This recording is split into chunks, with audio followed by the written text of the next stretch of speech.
All right, so just doing a quick video for one of my good friends, Luke Meyer. He is playing overseas, and he's an American player, went to Central Michigan. He's a big fella, 6'11", but he's got a thin body, so he's more of a Kevin Garnett, Anthony Davis kind of body type, right? And so he's over there, and he's been playing on the perimeter. He's a pick and pop guy, and he's catching the basketball, he's shooting, and if he's not shooting, he's putting the ball on the deck. Well, they call it traveling a lot on American players overseas because we are allowed to create an advantage with our foot first, then drop the ball, versus overseas, you have to create an advantage with the ball first. And some people would say that they put this rule in place to limit the American players' productivity and effectiveness overseas, right? So they give them this rule that kind of slows them down a little bit so that the European players can have equal amount of success as the American players. I don't know if that's true or not, but I know that a lot of players struggle, a lot of American players struggle when they go overseas, and they have to learn how to put the ball on the ground correctly to avoid being called for travel. So over here in America, here we go. So American basketball, we get a chance to do this. I can create my advantage with my foot first, and then I can drop, and then I can go. Well, overseas is a little bit different. Overseas, on a closeout, you got to drop first, and then you can step, okay? And for whatever reason, this is allowed too, and I don't understand the theory behind this, but overseas, if I catch and I cross step, for some reason, you're allowed to do that, but you aren't allowed to attack with an open stance, drop, and go move. But if I go catch, I can do that. So it's two things that you can do if you are preparing to go overseas, or if you are already overseas and you're struggling, or if you have ambition to play overseas, if the NBA isn't in the books but an overseas career is. Two ways that you can advance the basketball on a closeout. So, let's do it this way. So if the guy passes you the basketball, right, you can get the shot up, then get the shot up, obviously. But if you can't, here's two things you can do. We're gonna work on that first concept, where I'm gonna catch, and then I'm gonna do a crossover step, right? So when the ball comes, you gotta catch with even feet, that way you can attack. So this is what it looks like. I'm gonna catch the basketball with even feet on the high, and then once I see that the shot's not available, I see that I can attack my defender, I wanna catch, and then what I wanna do is I wanna catch it, throw the basketball across my body, throw the ball on the ground, but do this crossover step, and then I wanna still use my pin down mechanics. Here we go. So instead of normally what I would teach my guys is to catch the basketball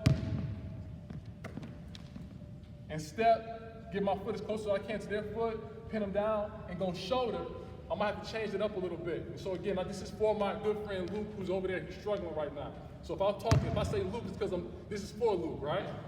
So now in this situation, I'm gonna have to go here. I might have to not change my footwork up, where I use this foot to get to this foot right here. I'm still want to pin down, and then I want to attack my defender. Let's do it, watch it one more time. And then I want to go, all right? Another thing that they used to do, or that they do, is you just do a quick drop. So now, when the ball comes, I drop it, and I turn every move off the catch, I turn it into an off-the-bounce attack. So even on a closeout situation, I turn it into an off-the-bounce attack. So what I like to do is, in this situation, when I'm working with guys overseas, they catch it, they drop it immediately. Catch it, drop it, and then what happens is they go through all their pin down mechanics. So when the ball comes, and then I engage. So watch it again. As soon as he catches the basketball to me, I realize I don't have a shot. I don't have enough spacing for my shot. So what I'm gonna do, as soon as I catch it, I wanna catch it, drop it as fast as I can, and then I wanna get my left leg, my right leg, and my left hand engaged in the process of going past my defender. That ball's over here, and then I wanna do my conventional approach to get past my defender.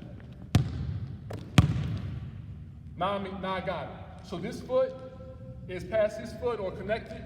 I got this hand pinned down. I'm using this elbow and this shoulder to now go past my defender. I can open up the hip and get to the basket. Give me 3 more reps, bro.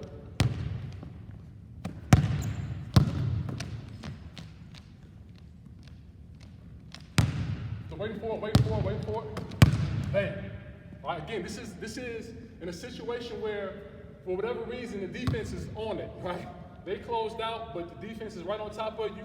Now, if you got a flamethrower, when Luke is 6'11", so he can get the shot off when he wants, but if the shot's not going down, then you gotta find some way to get to the basket. And you know you can't go here and do the conventional. So now you gotta drop quick and go. I did it the other way, just so you can see it. So now if I catch the ball here, now I'm doing the same thing. Quick drop, notice the ball's on my hip. And I got my foot forward, my hand forward, and my shoulder forward with the ball back here so that I can engage this defender. Show them this way.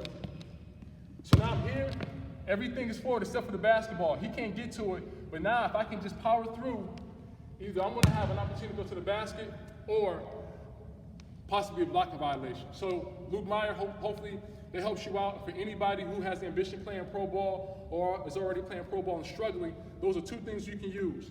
You can use the catch, crossover step, because for whatever reason that makes sense overseas, or you can do a quick drop, and then foot, hand, pin down, and then go. Meticulous basketball, more drills to come. Done.